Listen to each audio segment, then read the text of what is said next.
रहे हैं conformational analysis of butane. तो लास्ट क्लास में हमने इथेन का कॉन्फॉर्मेशनल एनालिसिस देख लिया था।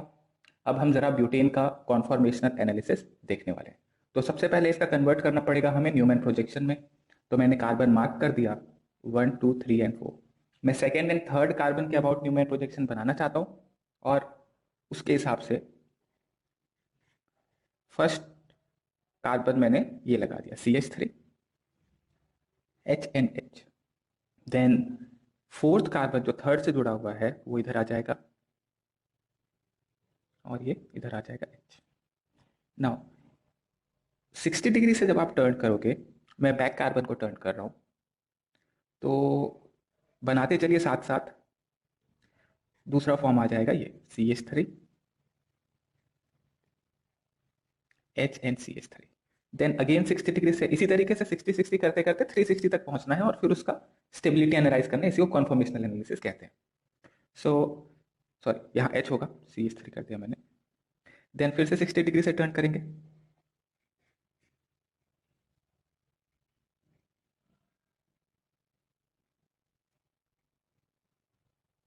देन अगेन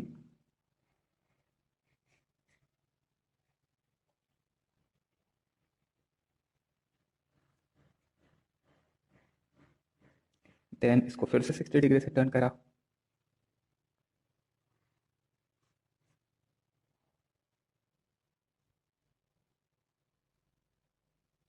और H। देन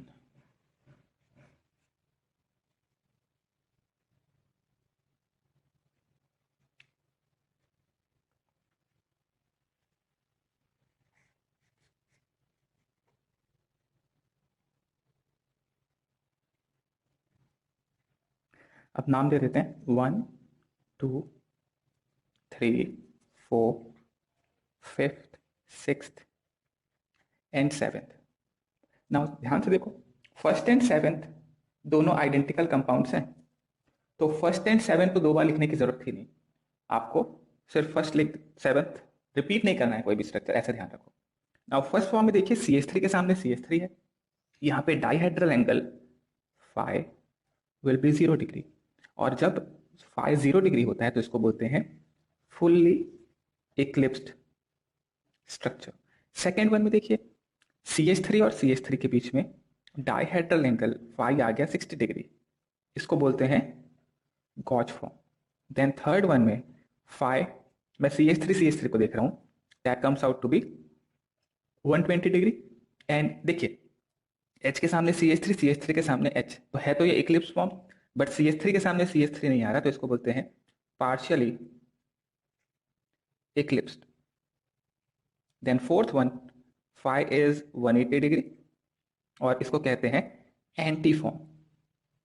फिफ्थ वन ये हो जाएगा फाई 240 डिग्री एंड इसका नाम हो जाएगा again this will be partially eclipsed. Then sixth one phi will be 300 degree और इसका नाम हो जाएगा फिर से गॉच। और वापस से 360 डिग्री वाला तो आइडेंटिकल है सेवेंथ वाला, तो इसको मैं दोबारा नहीं कहूंगा। तो मैं यहाँ पे आपको बता देता हूँ that first is same as seventh. तो वो हो गया हमारा स्ट्रक्चर ना। और दो चीजें देखिए, second structure and six structure. Second and six structure इनकी भी स्टेबिलिटी एक जैसी ही होगी, बस ये फाई का अंतर है। देन सिमिलरली आप थर्ड को देखिए और फिफ्थ को देखिए। So we can say third and fifth have stability wise they are equal. हाँ, कॉन्फॉर्मेशनल ये दोनों सेम नहीं है, अलग अलग हैं, बट एनर्जी वाइज ये दोनों सेम होंगे। ठीक है, अब जरा हम स्टेबिलिटी को कंपेयर कर लेते हैं। तो यहां साफ साफ दिखाई दे रहा है कि फर्स्ट में टॉर्शनल स्ट्रेन काफी ज्यादा होने वाला है, बिकॉज CH3 के सामने तो वेंडरवॉल स्ट्रेन बहुत ज्यादा होगा और इलेक्ट्रॉन्स भी आमने सामने। थर्ड के अंदर में टॉर्शनल स्ट्रेन ज्यादा होगा बट वेंडरवॉल स्ट्रेन कंपैरेटिवली थोड़ा कम होगा। Similar is the case with fifth. Now second में देखो CH3 थोड़े दूर है, तो यहाँ वेंडरवॉल स्ट्रेन कंपैरेटिवली कम हो जाएगा। फोर्थ में देखें CH3 एकदम अपोजिट आओगे तो यहाँ वेंडरवॉल स्ट्रेन काफी कम हो जाएगा। सेकेंड एंड फोर्थ में टॉर्शनल स्ट्रेन उतना ही होगा, बिकॉज इलेक्ट्रॉन्स की वजह से जो रिपल्सन आ रहा था वो आइडेंटिकल है, ग्रुप्स की वजह से रिपल्सन जो था वो चेंज हो रहा है, और ग्रुप्स की वजह से रिपल्सन कहलाता था वेंडरवाल रिपल्सन। तो वेंडरवाल रिपल्सन अलग अलग है, बाकी टॉर्शनल स्ट्रेन सेम है। देख पा रहे हैं? तो अब मैं यहाँ पे इसको लिखता हूँ कि क्या क्या चीजें हमको देखने को मिली। तो यहां मैं क्लियरली देख सकता हूं that torsional strain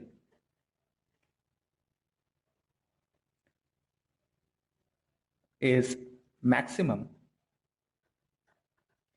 at dihedral angle कितना कितना 0 डिग्री पे है मैक्सिमम, और 120 डिग्री पे है, एंड 240 डिग्री पे है, और 360 डिग्री भी है, बट 360 डिग्री वाला तो 0 डिग्री के जैसा ही है। And it is minimum at dihedral angle 60 degree, 180 degree and 300 degree. तो टॉर्शनल स्ट्रेन का ये केस हमने देख लिया। तो टॉर्शनल स्ट्रेन जहां जहां पे मैक्सिमम है, ऑब्वियसली इनकी स्टेबिलिटी काफी कम होने वाली है। तो एनर्जी ऑर्डर अगर आप देखोगे सो वो आ जाता है, बताओ क्या आना चाहिए एनर्जी ऑर्डर। एनर्जी मतलब जिसमें स्ट्रेन ज्यादा होगा उसकी एनर्जी ज्यादा दिखाई देगी, और अगर एनर्जी ज्यादा होगी तो स्टेबिलिटी कम होगी। तो सबसे ज्यादा एनर्जी दिखाई देती है फुल्ली इक्लिप्स्ड के अंदर। फिर आता है पार्शियली इक्लिप्स्ड,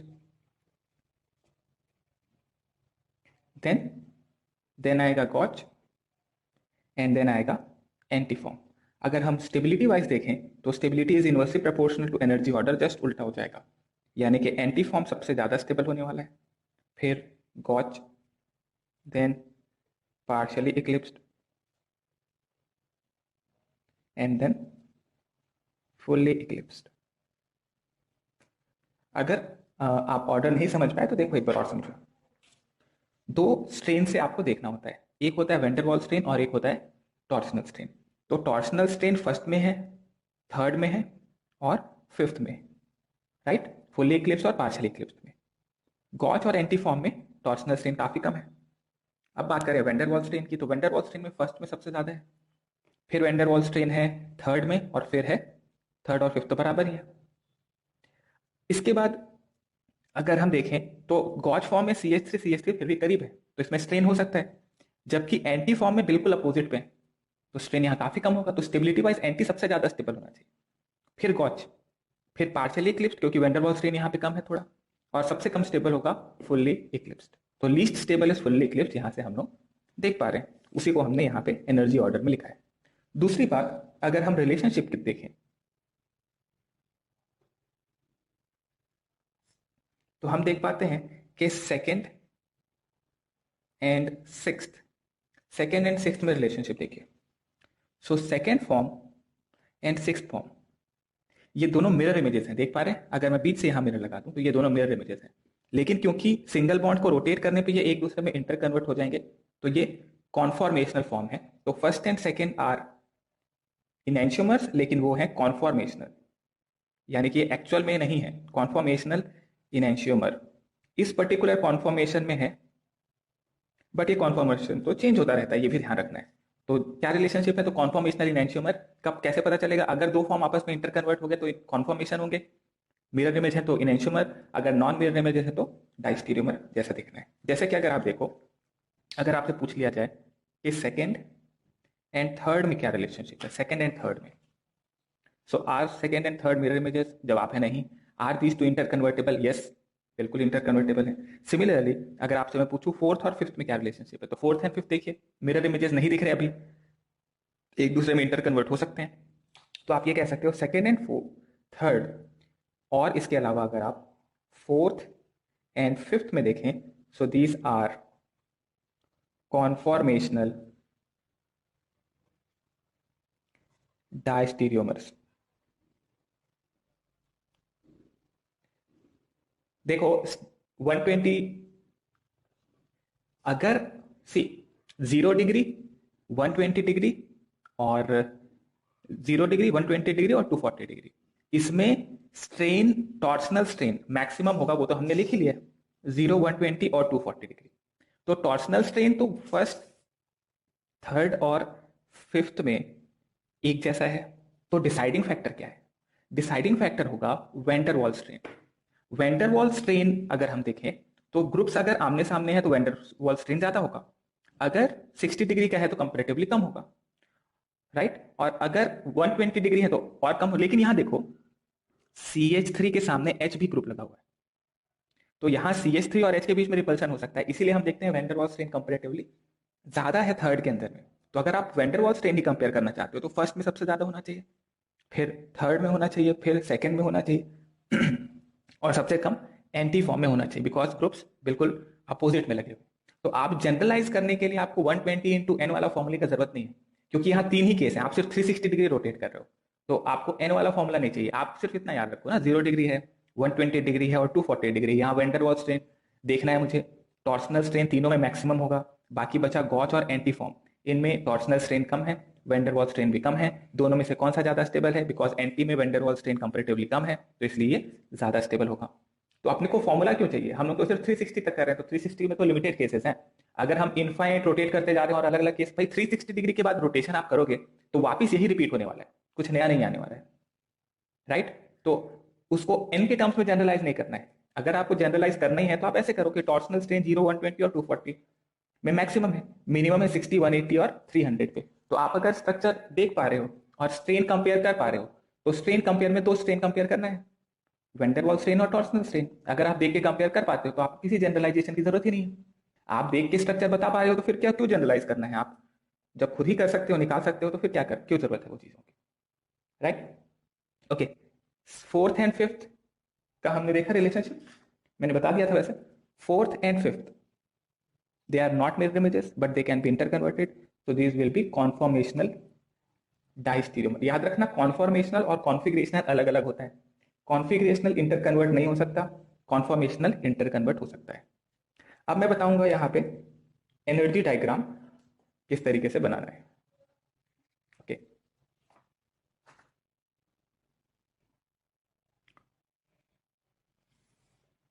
सो एक एक्सिस पे रखा हमने पोटेंशियल एनर्जी और दूसरे पे रखा हमने फाई। 0 डिग्री से शुरू किया, 60 डिग्री, 120 डिग्री, 180, 240, 300 एंड 360 डिग्री। तो देखिए पोटेंशियल एनर्जी सबसे ज्यादा थी इक्लिप्स फॉर्म की, गॉच फॉर्म की काफी कम थी, और तो गॉच फॉर्म का मैं यहाँ पे बना देता हूँ। एंटी फॉर्म जो था उसकी सबसे कम पोटेंशियल एनर्जी थी, फुल्ली इक्लिप्स की सबसे ज्यादा थी। ओके, सो एनर्जी वाइज ये कुछ, देन 120 पार्शियली इक्लिप्स्ड है,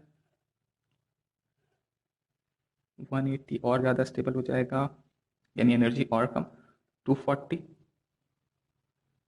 240 पे क्या आ रहा था, 240 पे फिर से पार्शियल इक्लिप्स आ रहा था, तो यहाँ कहीं पे वापस से आ जाएगी। देन 300 और फिर 360 डिग्री। तो देखो थोड़ा सा टेढ़ा मेढ़ा बन गया बट समझ में आ जाएगा आपको। सबसे ज़्यादा एनर्जी पे डाइहेड्रल एंगल 0 पे, ओहो थोड़ा सा ऊपर हो गया, फुल्ली इक्लिप्स्ड है। देन 60 डिग्री के डाइहेड्रल एंगल पे आपको दिखाई दे रहा है गॉच। देन यहाँ पे जो आपको दिखाई दे रहा है ये है पार्शियली इक्लिप्स्ड। सबसे कम पोटेंशियल एनर्जी या सबसे ज्यादा स्टेबिलिटी पे है anti form. Then again this one is also gauche and this is fully eclipsed. आप नंबरिंग भी दे सकते थे कि ये मेरा था 1, देन मैंने इसे कहा था 2, ये था 3, 4, 5th, 6th and this one was 7th। Draw कर लीजिए।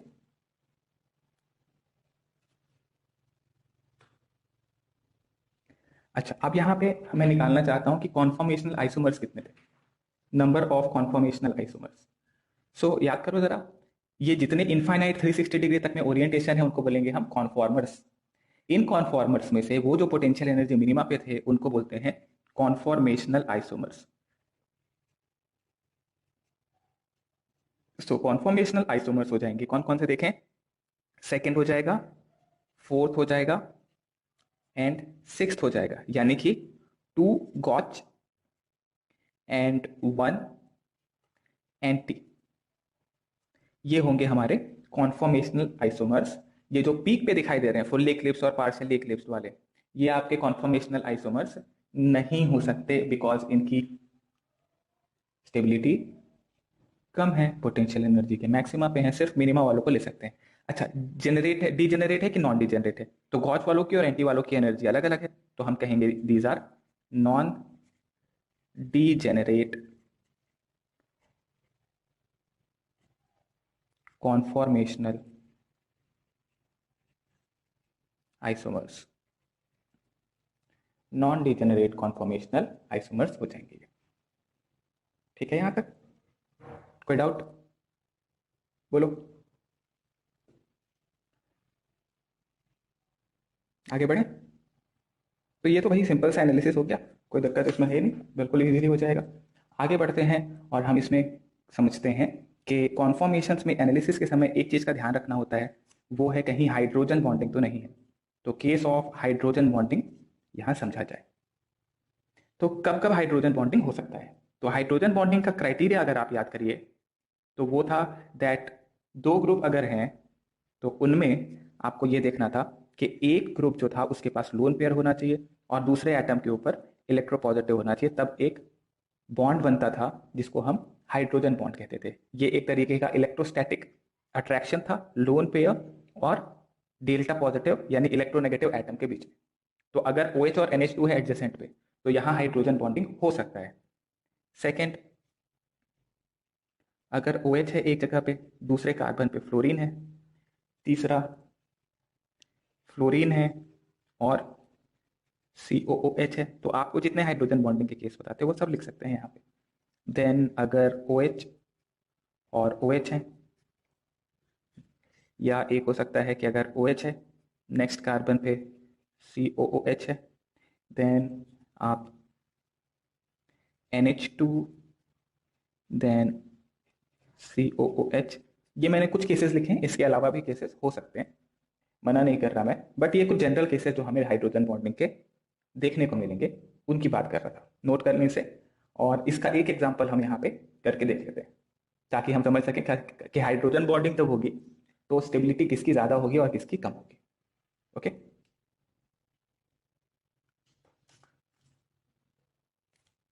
चलो तो पहला केस देख रहे हैं हम, केस ऑफ, यार ये तो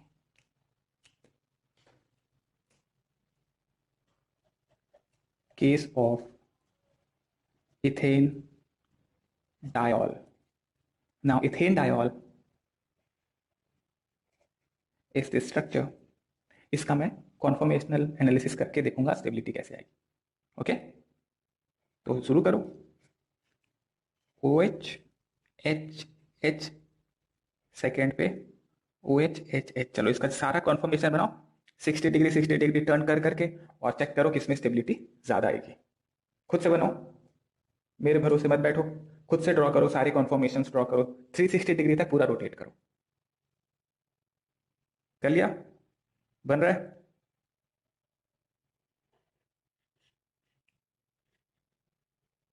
ओके, 60 डिग्री टर्न किया तो OH H H, then again 60 degree से टर्न किया हमने,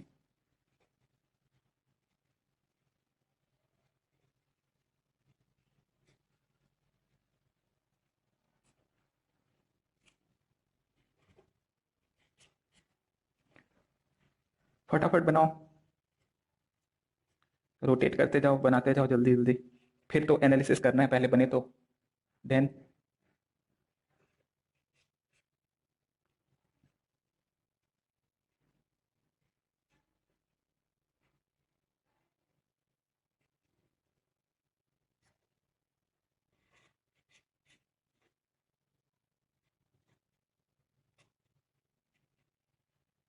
अब इसके बाद अगर मैं फिर से करता हूं तो वापस से फर्स्ट स्ट्रक्चर आ जाएगा, तो दोबारा नहीं अगला नहीं बनाऊंगा मैं, रिपीटिंग स्ट्रक्चर मेरे को चाहिए ही नहीं था।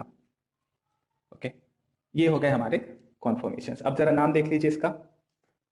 फर्स्ट वन, फर्स्ट वन में डाईहेड्रल एंगल था 0 डिग्री, इसका नाम क्या होगा? Fully eclipsed. Second, dihedral angle 60 degree है, इसको इसको बोलेंगे हम gauche form.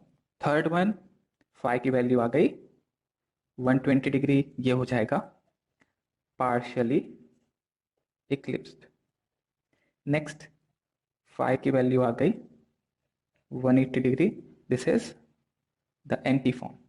Then next form, phi की वैल्यू आ जाएगी यहाँ से 240 degree, and this form is also partially eclipsed. Next, phi is 300 degree, and this is again the Koch form. ये हो गया भाई। अब होता इसमें ये है, कहानी में ट्विस्ट देखो कहाँ पे। कहानी में ट्विस्ट ये है कि क्योंकि OH OH हैं दो एडजेसेंट कार्बन पे, तो यहाँ पे हाइड्रोजन बॉन्डिंग हो सकती है। अब हाइड्रोजन बॉन्डिंग किस केस में हो? क्या फर्स्ट में हाइड्रोजन बॉन्डिंग होगी, क्या सेकेंड में होगी, थर्ड में होगा, क्या फोर्थ में होगा, क्या फिफ्थ में होगा, क्या या सिक्स्थ में होगा? तो देखने को ये मिलता है कि हाइड्रोजन बॉन्डिंग के लिए फर्स्ट में जो स्ट्रक्चर है उसमें डिस्टेंस बहुत ज्यादा ही करीब है। इसमें वैंडर वाल्स स्ट्रेन हो सकता है और इतना ज्यादा करीब है कि इनके बीच में हाइड्रोजन बॉन्डिंग बहुत अच्छे से नहीं हो पाती है। तो किसमें होगी हाइड्रोजन बॉन्डिंग अच्छे से? तो ये देखने को मिलता है कि 60 डिग्री जब होता है फाई, इस केस में सबसे अच्छा हाइड्रोजन बॉन्डिंग हो पाता है। वो कुछ इस तरीके से होगा कि H(1) will form hydrogen bonding with the lone pair of the other। ये कुछ इस तरीके से होगा। अब ये क्योंकि गॉच फॉर्म था, तो इस गॉच फॉर्म में हाइड्रोजन बॉन्डिंग की वजह से स्टेबिलिटी बढ़ जाएगी। अब हम ये जानते हैं, हाँ बिल्कुल, इसमें आप जानते थे अब तक कि एंटी फॉर्म जनरली ज्यादा स्टेबल हुआ करता था, बट क्योंकि हाइड्रोजन बॉन्डिंग हुई इसकी वजह से गॉच फॉर्म की स्टेबिलिटी थोड़ी बढ़ गई। किससे बढ़ गई? एंटी फॉर्म से। तो एंटी फॉर्म से ज्यादा स्टेबल अगर गॉच फॉर्म हो गया तो स्टेबिलिटी का जो जनरल ऑर्डर चल रहा था उसमें चेंज आ जाएगा। पॉइंट क्लियर है? तो आप हाइड्रोजन बॉन्डिंग अगर देख पा रहे हैं कि यहाँ पे हो रही है, तो आप ये भी देख पाएंगे कि हाइड्रोजन बॉन्डिंग इस सिक्स्थ वाले केस में भी हो रही होगी। तो बताओ स्टेबिलिटी ऑर्डर क्या आया? लिख लो अपनी कॉपी में, स्टेबिलिटी ऑर्डर लिख लिया सबने? देखो चेक करो। So the stability order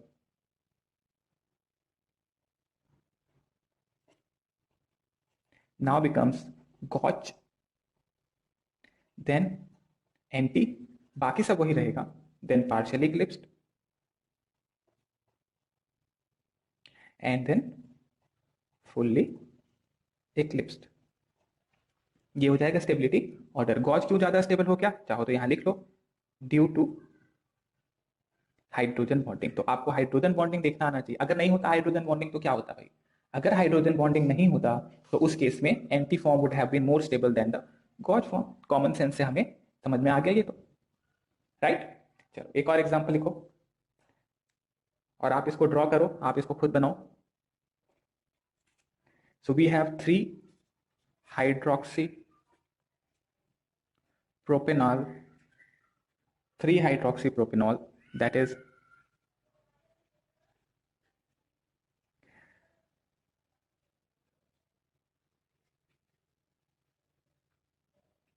okay. So इसके लिए आप ड्रॉ करिए प्रोजेक्शन और बताइए what will be the stability order. मतलब anti form, gauche form, partially eclipse, fully eclipse, इसका स्टेबिलिटी ऑर्डर अरेंज करना है। चलो करो, ड्रॉ करो। 0 डिग्री से शुरू करना डाइहेड्रल एंगल पे और बाकी सारे फॉर्म ड्रॉ करने हैं।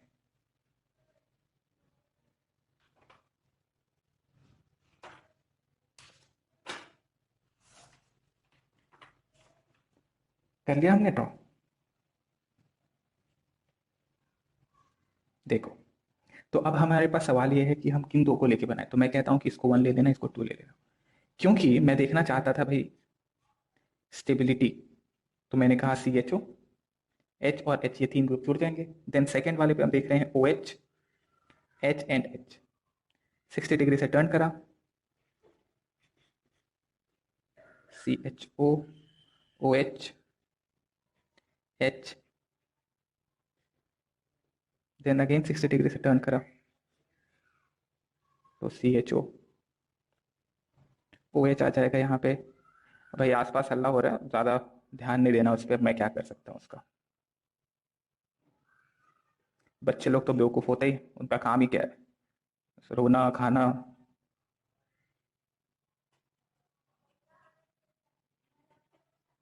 देन अगेन फिर से 60 डिग्री से टर्न करो।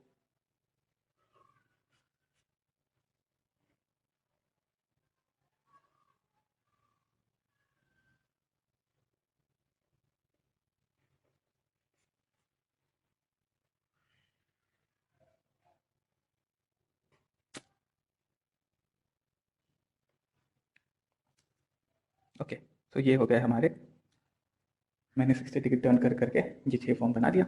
अब ज़रा स्टेबिलिटी कंपेयर कर लिया जाए। So this is 1 2 3 4 5th and this is 6th। So ये हमारे पास 6 स्ट्रक्चर है। ऑब्वियसली जो सेकेंड स्ट्रक्चर होगा दैट इज द गॉच, इस केस में इस ऑक्सीजन का, कौन सा oxygen, C double bond O का ऑक्सीजन, ये वाला ग्रुप जो आप देख रहे हैं, इसका इस OH के साथ हाइड्रोजन बॉन्डिंग हो सकता है, यानी इस OH का, यानी इस H का डबल बॉन्ड O के साथ। अगर मैं अलग से बना के बताऊं तो ये कुछ इस तरीके से दिखना चाहिए आपको, that C double bond OH और नेक्स्ट वाले पे लगा हुआ है OH। ये H जो है ये डबल बॉन्ड O के साथ हाइड्रोजन बॉन्डिंग में होगा। ये आ गया अपने पास। तो क्योंकि हाइड्रोजन बॉन्डिंग है obviously gauche form will be more stable. ये CHO और OH ये भी स्टेबल था, ये भी ठीक ठाक स्टेबिलिटी का था, बट इसकी स्टेबिलिटी उतनी नहीं हो पाएगी जितनी गॉच में हाइड्रोजन बॉन्डिंग से हो गई, इसलिए गॉच वाला फॉर्म जो है वो एंटी फॉर्म से थोड़ा ज़्यादा स्टेबल आ जाएगा। तो स्टेबिलिटी ऑर्डर यहाँ पे आ जाएगा फिर से, जो हमने इसके पहले लिखा था, आप चाहो तो इसी को नोट कर लो या मैं अलग से लिख के बता दूँ। स्टेबिलिटी ऑर्डर आ जाएगा, आ गया होगा बहुत लोगों का, gauche, then anti, then partially eclipsed, and then fully eclipsed. This will be the order of stability. Again same reason, because of the hydrogen bonding ज़्यादा स्टेबिलिटी हो गई। अब कई बार क्या होता है कि आपको ऐसा ज़रूरत पड़ जाता है कि कुछ कंपाउंड्स में आपको प्रोजेक्शन इंटरचेंज करने का ज़रूरत पड़ता है। जैसे पूछ लेता है कि which is more stable, less stable, लेकिन आपको प्रोजेक्शन कुछ इस तरीके से दे दिया जाएगा कि पता ही नहीं चले। जैसे कि आपको मान लो ये दे दिया है, आपको दे दिया गया है COOH, इधर भी COOH, then OH, OH, H and H। अब यहां से पूछ लिया जाए which conformation is most stable, which conformation is most stable. अब कॉन्फॉर्मेशन तो दिया ही नहीं है आपको, फिशर प्रोजेक्शन दे रखा है और पूछा जाएगा विच कॉन्फॉर्मेशन इज मोस्ट स्टेबल। इसमें क्या करें, तो आपको इंटरचेंज करना आना चाहिए, आपको ये समझ में आना चाहिए कि इस फॉर्म को आप न्यूमैन प्रोजेक्शन में कन्वर्ट कर सकते हो। तो सबसे पहले करना यह है कि आपको इसको न्यूमैन में कन्वर्ट करना है और फिर बताना होगा which conformation will be most stable. तो मैंने ये सिखाया था कैसे चेंज करना है, याद है कि नहीं। तो आपको करना यह है कि न्यूमैन प्रोजेक्शन के लिए जो लेफ्ट पे लगा है उसको लेफ्ट पे लगाओ। तो H लगा हुआ था, मैं इसको फर्स्ट ले रहा हूँ आगे की तरफ, इसको ले रहा हूँ सेकंड पीछे की तरफ। लेफ्ट साइड में मैं देख रहा हूँ OH लगा था, पीछे वाले सेकंड वाले कार्बन पे देखिए H के सामने H लगा था और OH के सामने OH लगा था। देन ऊपर वाला ऊपर लगेगा COOH और नीचे वाला जो है वो भी ये आ गया COOH। ओके, तो ये पहले तो हमने कन्वर्ट कर लिया एक न्यूमैन प्रोजेक्शन में। अब इस न्यूमैन प्रोजेक्शन में आप देखेंगे which form is the most stable form. तो मैंने 60 डिग्री से टर्न करना शुरू किया। सो ये हो गया COOH, OH, H, COOH, यहाँ OH और H। करते चलो सब कुछ और उसके बाद फिर आप कंपेयर कर लेना कि सबसे स्टेबल कौन सा फॉर्म था। तो ड्रॉ तो करना पड़ेगा, ड्रॉ करने में कंजूसी नहीं कि मैं बिना ड्रॉ किए ही बता दूं, वैसा नहीं होता है। ऑर्गेनिक में ड्रॉ करना स्ट्रक्चर्स को बहुत इंपॉर्टेंट होता है, कि हम लोग जानते ही हैं, बताने की क्या जरूरत है।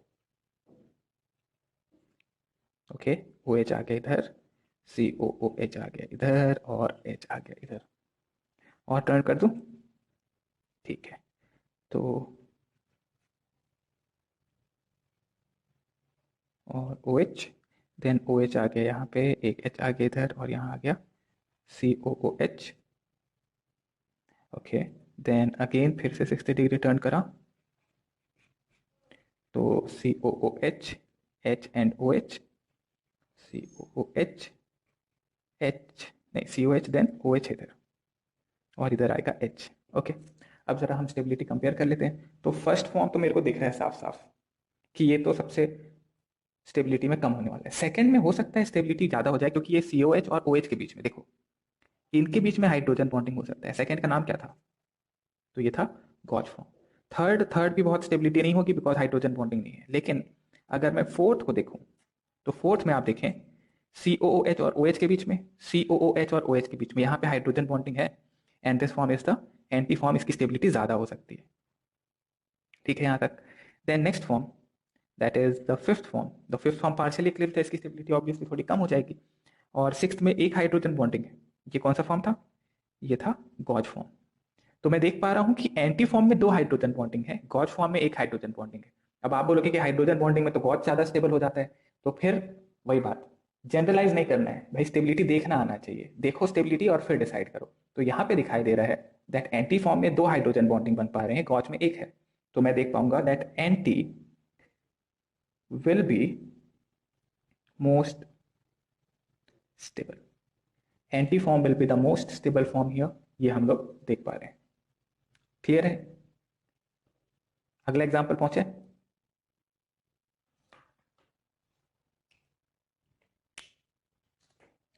Next example is the compound optically active? ये आपसे पूछा गया है, is the compound optically active? Compound तो दिया ही नहीं, ये लो तो फिर कंपाउंड भी बना देता हूं मैं। तो है ClH, CH3, CH3, H and Cl। Is the compound optically active? बताओ, is the compound optically active? चलो फाइंड करो।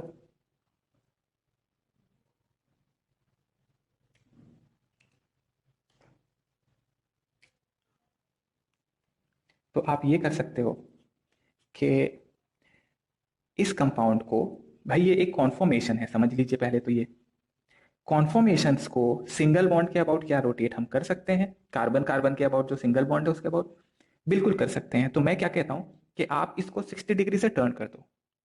बिल्कुल कर सकते हैं सिंगल बॉन्ड के अबाउट आप टर्न। तो ये Cl, H एंड CH3, तो Cl के सामने Cl आ जाएगा, CH3 के सामने CH3 आ जाएगा, और H के सामने H आ जाएगा।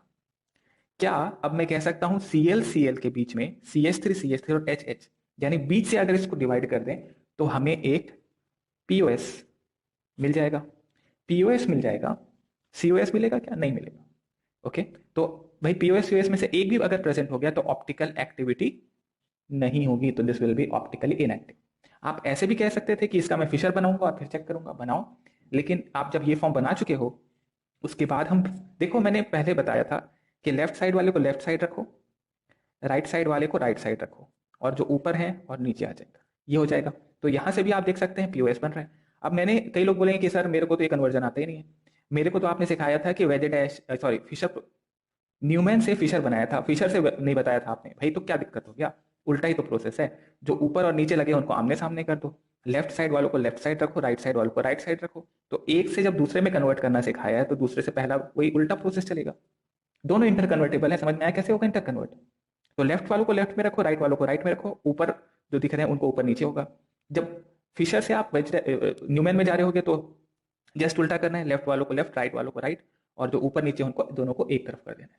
ये हो जाएगा हमारा। अच्छा, इसके बाद आपको कई बार बोलेगा कि इसको फिर कन्वर्ट करो आप वेज डैश में, तो वेज डैश में भी इंटर कन्वर्ट हो जाएगा। कैसे करेंगे वेज डैश में इंटर कन्वर्ट? तो आपको थोड़ा सा टर्न करना है और उसके बाद इसको इमेजिन करना होगा। जैसे इस स्ट्रक्चर को अगर आप इमेजिन करोगे कि वेज डैश में बनाओ, चलो वेज डैश में, चलो बता ही देता हूँ। तो Cl, CH3 और H ये दोनों आगे की तरफ है, अबव द प्लेन। Cl जो है वो पीछे की तरफ है, और H, CH3, मतलब इसको अगर मैं वेज डैश से बनाऊं तो ये कुछ ऐसा दिखना चाहिए कि जो H है और ये जो CH3 है ये ऐसे लगे हुए हैं, है ना? और ये जो H है और ये CH3 ये ऐसे लगे हुए हैं, और जो Cl है वो यहाँ पे पीछे की तरफ है, और ये जो Cl है ये भी पीछे की तरफ है। और वेज डैश बनाने के लिए मेरे को एक को प्लेन में लाना होता है। तो एक को प्लेन में लाना है, जैसे मैं इस हाइड्रोजन को अगर प्लेन में ले आऊं, तो इस कंपाउंड को मैं थोड़ा सा टर्न कर दूंगा, ताकि ये जो एच जो वेज पे है वो आ जाए इन द प्लेन। तो देखो क्या हो रहा होगा, जब ये एच ऊपर की तरफ जो है वो इन द प्लेन आ रहा होगा, तो ये सीएल जो ऐसा लगा हुआ है ये और ऊपर की तरफ जाएगा, और जो सीएल पीछे की तरफ था बिल्कुल वो घूम के थोड़ा सा टिल्ट हो जाएगा। यानी कि इसको आप थोड़ा सा टर्न करके अगर बनाओगे तो एच इधर दिखेगा, एक एच इधर दिखेगा, और जो सीएल वेज पे था वो सीएल वेज पे रहेगा। जो CH3 था वेज पे वो थोड़ा और बाहर आ गया, तो उसको आप बाहर ही रखो, ये लो। देन सेकेंड वन को देखो, सीएल अभी भी डैश पे, ठीक है, और CH3, ठीक है, समझ में आएगी। अब इसी को अगर वापस आपको फिशर में कन्वर्ट करना है, वेज डैश को फिशर में कन्वर्ट करना है, तो इस कंपाउंड में एच को आप थोड़ा सा बाहर निकाल दो। तो एच को आप जब थोड़ा सा बाहर निकाल दोगे तो CH3 और एच बाहर की तरफ होंगे और सीएल फिर पीछे की तरफ होगा, तो ये फॉर्म कुछ इस तरीके से आ जाएगा। ये तीनों इंटर कन्वर्ट हो सकते हैं आपस में, सब इंटर कन्वर्टेबल है, एक ही कंपाउंड तो है। बस आपको याद रखना है कि वेज डैश का मतलब क्या है। फिर दो वेज पे चाहिए तो आप क्या करेंगे, थोड़ा सा इसको टिल्ट कर देना इधर, तो ऐसा हो जाएगा। फिर आप इसमें जो बाहर की तरफ है उनको हॉरिजॉन्टल लाइन, और जो डैश पे पीछे डैश पे है उनको वर्टिकल लाइन पे लगा देना। फिर यहां से जब आप इसको कन्वर्ट करोगे न्यूमैन में, तो क्या करेंगे, लेफ्ट को लेफ्ट में, राइट को राइट में, ऊपर नीचे वालों को ऊपर की तरफ। तो ये तीनों को इंटर कन्वर्ट करना आना चाहिए हमें, कोई बड़ी बात नहीं है। इंटर कन्वर्जन आना चाहिए ताकि क्वेश्चन हम लोगों से किसी भी तरह फॉर्म में दिया हो हम लोग कर सकें। ओके, तो ये कंपाउंड को हम आप चाहो तो एक और नाम से बोल सकते थे, that this was a meso compound because of the presence of plane of symmetry. ठीक है, हो जाएंगे ऐसे क्वेश्चंस, देख पाओगे पीओएस सीओएस वगैरह। चलो तो एक एग्जांपल मैं और देता हूं इस तरीके का, ताकि आप प्रैक्टिस कर पाओ। लिखो,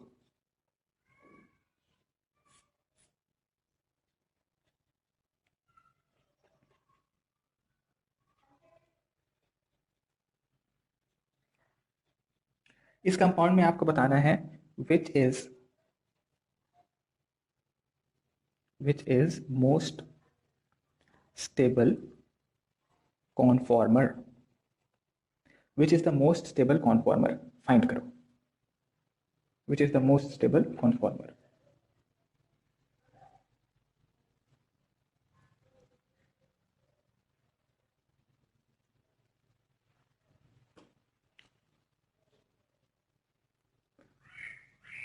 विच is the most stable conformer, तो इसके लिए हम लोग को कॉन्फॉर्मेशन बनाने पड़ेंगे, तब हम चेक कर पाएंगे। तो COOH, OH and H, COH के सामने COH, OH के सामने H, और H के सामने आ जाएगा OH। देन 60 डिग्री से टर्न करेंगे।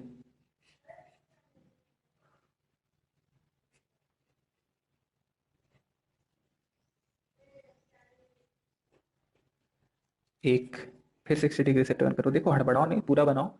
कई बार पहले दो स्ट्रक्चर में नहीं दिखता, आगे के हो सकते हैं वो।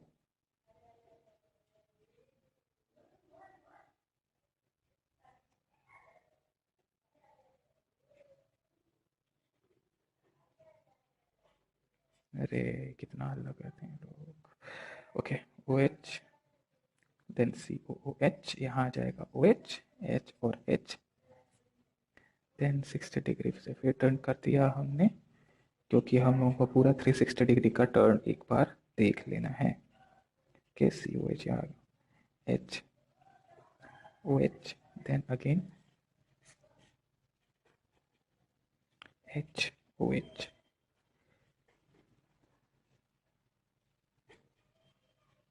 Okay, now compare the stabilities. See the hydrogen bondings and then we can decide which will be the most stable form.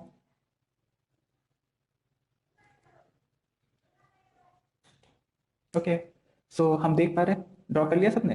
तो देखो सेकेंड में यहाँ पे एक हाइड्रोजन बॉन्डिंग दिख रहा है, दो हाइड्रोजन बॉन्डिंग दिख रहे हैं। सिमिलरली आप देखेंगे हाइड्रोजन बॉन्डिंग तो यहाँ पे भी दिख रहा है। अब इन दोनों में से ज्यादा स्टेबल कौन सा फॉर्म होगा, इसको कह देते हैं 1, 2, 3, 4, 5th and 6th, which is this one is the Gauch, and this is the anti form. Which is more stable, Gauch or anti? Which is more stable, Gauch or anti? बताओ। So दोनों में दो दो hydrogen bonding है, लेकिन COH यहाँ पे crowding लगाएंगे, वैन डर वाल रिपल्शन लगाएंगे, जबकि यहाँ पे COH बिल्कुल अपोजिट है, बड़े बड़े ग्रुप बिल्कुल अपोजिट आ गए, हाइड्रोजन बॉन्डिंग तो बराबर थी। तो हम यहाँ कह सकते हैं that the anti form is more stable than the gauche form. Generalize कुछ नहीं करना है, आपको निकाल के चेक करना होगा। ठीक है, नेक्स्ट एग्जाम्पल देखें।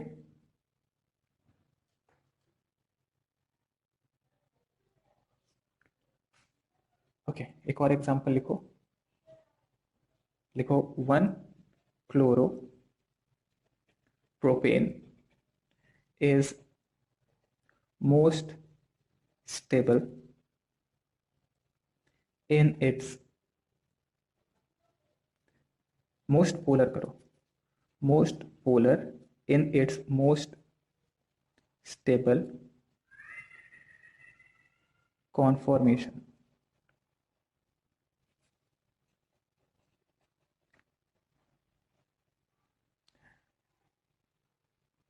One chloropropane is most stable in its most stable conformation. आपको बताना है दैट स्टेटमेंट इज ट्रू और फॉल्स।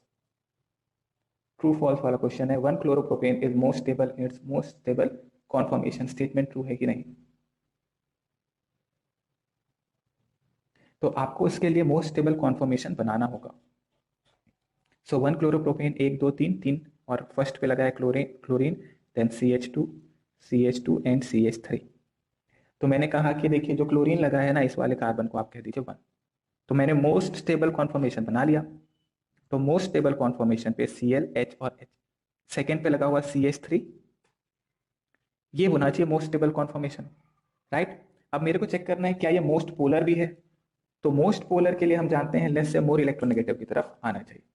तो ये जो Cl की तरफ है ये ऊपर की तरफ आएगा डाइपोल मोमेंट, और CH3 और ये वाला C ये भी ऊपर की तरफ आने वाला है। ये दोनों ऐड हो जाएंगे, ऐड हो जाएंगे मतलब पोलैरिटी बढ़ जाएगी। और मैं कह सकता हूं कि इस वजह से ये स्टेटमेंट ट्रू होना चाहिए, बिकॉज डाइपोल्स ऐड होते हुए दिखाई दे रहे हैं यहाँ पे। ओके, एक और एग्जांपल लिखो इसी तरीके का, ट्रू फॉल्स वाला। 1,2 die chloro ethane is least polar in its most stable conformation। आपको बताना है स्टेटमेंट ट्रू है कि false. 1,2 dichloroethane is least polar in its most stable conformation. So इसका तरीका क्या होगा, पहले आप मोस्ट स्टेबल कॉन्फॉर्मेशन बना लो और उस पर पोलैरिटी चेक कर लो, राइट। चलो करो जल्दी से सवाल और बताओ स्टेटमेंट ट्रू है कि फॉल्स है।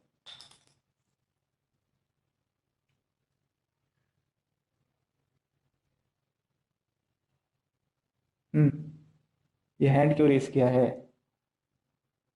आंसर बताओ।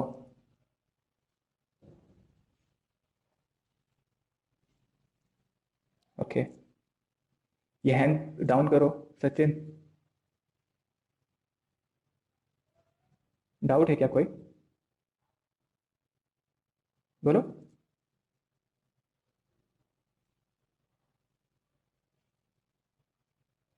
तो फिर ये हैंड डाउन करो ना, स्क्रीन पे रिकॉर्ड हो जाएगा ये भी। चलो देखो कैसे करना है। तो मोस्ट स्टेबल कॉन्फॉर्मेशन हम लोग को बनाना है। तो 1,2 डाइक्लोरोइथेन में सो क्लोरीन 1,2 पे CH2 एंड CH2 होगा, राइट।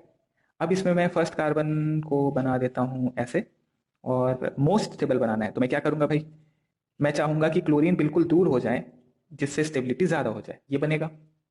अब जरा देखिए पोलैरिटी। तो क्लोरीन मोर इलेक्ट्रोनेगेटिव, लेस से मोर इलेक्ट्रोनेगेटिव, ये इधर आया। पीछे वाले कार्बन को देखेंगे तो ये आ जाएगा। तो हाँ, लीस्ट स्टेबल फॉर्म ही तो, लीस्ट सॉरी मोस्ट पोलर जो है वो लीस्ट पोलर दिखाई दे रहा है, यहाँ पे क्लियरली दिख रहा है। तो ये स्टेटमेंट भी ट्रू हो जाएगा। आ गया था सबका ये आंसर। सिंपल सा क्वेश्चन है पोलैरिटी चेक करने का। एक और एग्जांपल लिखो। 1 propanol is most polar in its least stable conformation.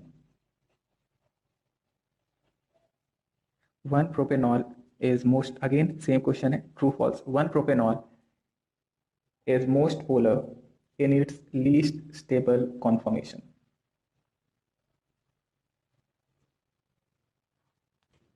Okay, करें इसको सॉल्व. सो वन प्रोपेनॉल या प्रोपेन 1 ऑल कहना चाहिए था इसे हमें. तो 1 पे लगा है OH, CH2 एंड CH3. सो 1 पे लगा हुआ OH, मोस्ट स्टेबल अगर चाहिए तो ये हो जाएगा CH3, H और H. इसमें तो कोई संदेह नहीं हुआ किसी को. ठीक है, तो लीस्ट स्टेबल बनाना है तो मैं क्या करूँगा, अंडर वॉल रिपल्सन मैक्सिमम कर देता हूँ. और उसके लिए मैं कहूंगा कि OH के सामने आप CH3 को ले आना. जो बड़े ग्रुप है उनको आमने सामने लगा दिया हमने, तो ये एक दूसरे को रिपल करेंगे. अब ये इस तरीके का जो फॉर्म है ये लीस्ट स्टेबल हो गया. अब ये क्या लीस्ट स्टेबल मोस्ट पोलर भी है.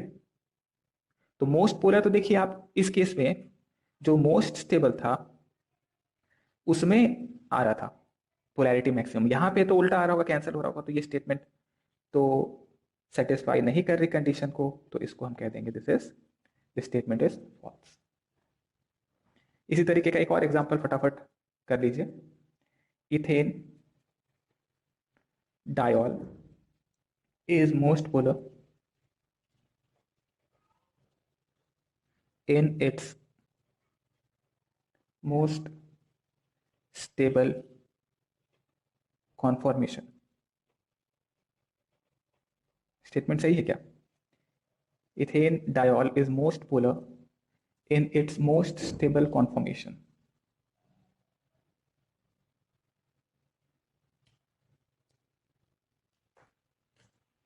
फॉल्स है स्टेटमेंट. अब कई लोगों ने देखिए क्या गलती की होगी. देखिए गलती होती कैसे. अब ethane 1,2 ethane diol obviously CH2 OH ये होगा. तो इस पे अगर हम देखें तो OH H OH और H ये होगा.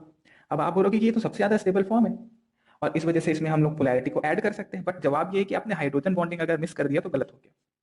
जो मोस्ट स्टेबल फॉर्म है उस केस में ये होगा. अब मोस्ट स्टेबल फॉर्म में नहीं आ रहा है. ये जो फॉर्म है फर्स्ट वन, इसमें डाइपोल मोमेंट सबसे ज्यादा आ रहा है, सेकेंड में नहीं आ रहा. This is the most stable form. Most stable में नहीं आ रहा मैक्सिमम, तो ये स्टेटमेंट हो जाएगा false. This statement will be false statement. ये हम लोग यहाँ पे देख ले. अब यहाँ पे एक और चीज मैं मेंशन करा दूं, दैट लिख लो. यूजुअली 1,2 डायोल्स 1,2 या 1,1 लिखो. Usually 1,1 diols are not stable, but chloral hydrate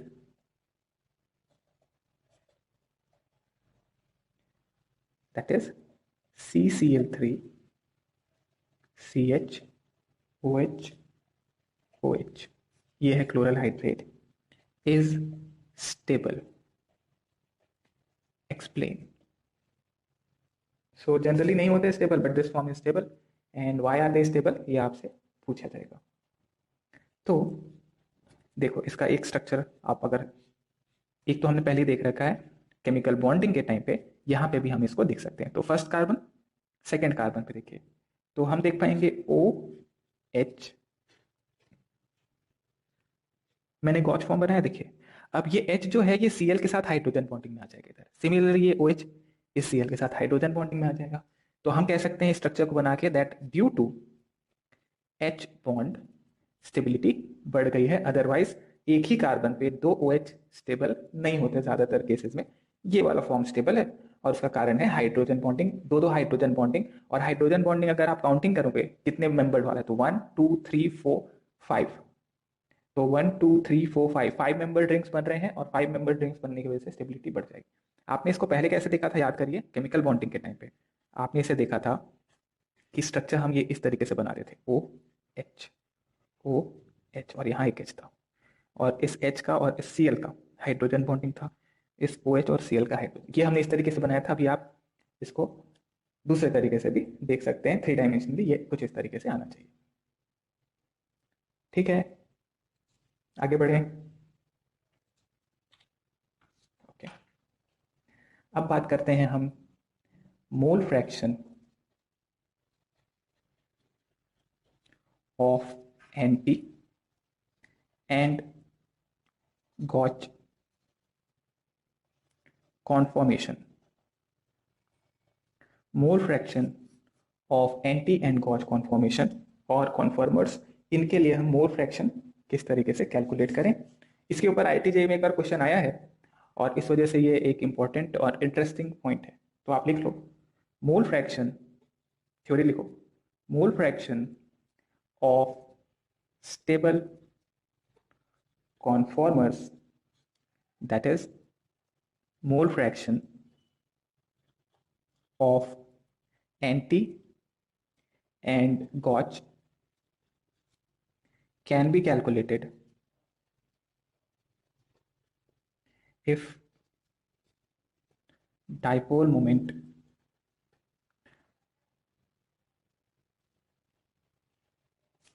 of anti and gauge are known। और उसका फॉर्मूला ये है कि अगर हमें किसी कंपाउंड का डाइपोल मोमेंट चाहिए तो mu compound is equal to mu anti form का into mole fraction of the anti form plus mu gauche into mole fraction of gauche. अब देखिए, आप बोलोगे कि यहाँ पे आपने जो भी पार्शियली इक्लिप्स और फुल्ली इक्लिप्स को लिया ही नहीं, बिकॉज क्योंकि उनकी स्टेबिलिटी इतनी कम है कि उस फॉर्म में कंपाउंड रहने ही नहीं वाला है। कंपाउंड रहेगा स्टेबल फॉर्म में, स्टेबल फॉर्म यानी कि एंटी और गॉच फॉर्म में रहने वाला है। तो इस वजह से मोल फ्रैक्शन एंटी और गॉच का ही लेना है आपको। तो यहाँ पे x anti is the mole fraction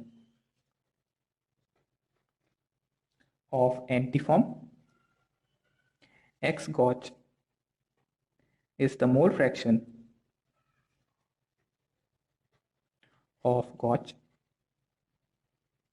and एक चीज और यहां पे समझ सकते हैं कि x एंटी प्लस x गॉच, क्योंकि इस दो ही फॉर्म में एग्जिस्ट करता है अपना compound, that is equal to 1।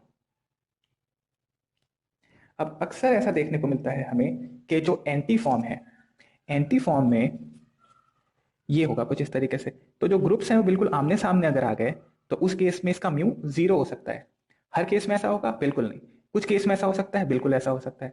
तो एक एग्जाम्पल से अगर हम इसको समझें और उसके लिए हम निकालें, चलो नोट करो फॉर्मूला। तो ये है mu compound is equal to mu anti mole fraction into dipole moment, mole fraction into dipole moment.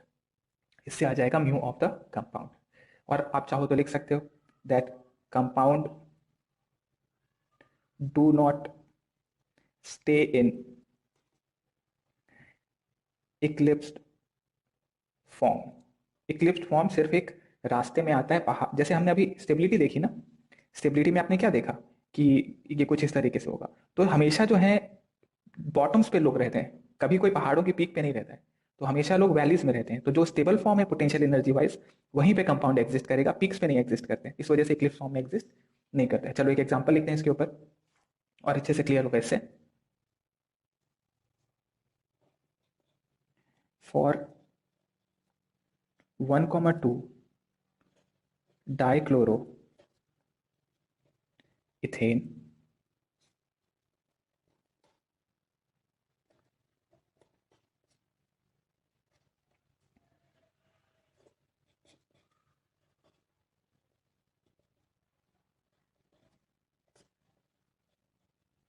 Anti form के लिए दे रखा है mu anti is equal to 0 और कंपाउंड के लिए दे रखा है mu compound equal to 1 divide and mu of the gauche form is 5.55। then find out the mole fraction of antiform, that is mole fraction of the antiform आपको यहाँ पे find करना है। चलो करो सॉल्व जल्दी से, बताओ क्या है आंसर।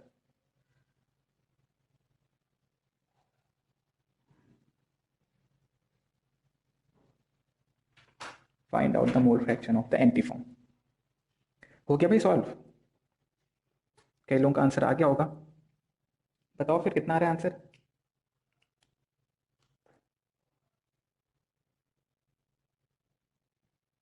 नहीं नहीं, सिंपल टर्म्स में आएगा आंसर तो। कैलकुलेशन करो ठीक से, आ जाएगा आंसर। एब्सोल्यूट टर्म्स में तो नहीं आएगा, फ्रैक्शन ही आएगा, बट सिंपलीफाइड फ्रैक्शन आएगा। तो देखो, mu compound equal to mu anti into mole fraction of anti plus mu gauche into mole fraction of gauche. यहां तक तो हम लोग को याद होना चाहिए था। अब म्यू कंपाउंड कह रहा है 1, म्यू एंटी कितना है? एंटी फॉर्म के लिए है 0, into mole fraction of anti, कोई मतलब नहीं उसका। म्यू गॉच दिया है 5.55। मोल फ्रैक्शन ऑफ गॉच कितना है? नहीं पता, वो चाहिए हमें। तो मोल फ्रैक्शन ऑफ गॉच हो गया 1/5.55। अब 5.55 को कितना ले लिया जाए? याद करो जरा, 55.5 याद है? कितना लेते थे इसे हमें? 1000/18। याद आया? तो ये हो जाएगा 0.18 के आसपास। So we can say that mole fraction of anti plus mole fraction of gauche is equal to 1 होता है। तो mole fraction of anti form हो जाएगा 1 minus 0.18 and that is equal to 0.82। यानी कि 82, मतलब अगर हम 100% लेते तो 82% जो है वो एंटी फॉर्म में होता और 18% जो है वो गॉज फॉर्म में एग्जिस्ट कर रहा होता। ठीक है, तो ये हो गया। आप जरूरी नहीं है कि एंटी फॉर्म का 0 हो, इस केस में 0 है, किसी और केस में हो सकता है 0 नहीं होगा। तो आप एक इक्वेशन बनाएंगे यहाँ से और दूसरा एक इक्वेशन बनेगा आपका एंटी और गॉज के लिए। 2 इक्वेशन और 2 वेरिएबल हो जाएंगे, उनको हम सॉल्व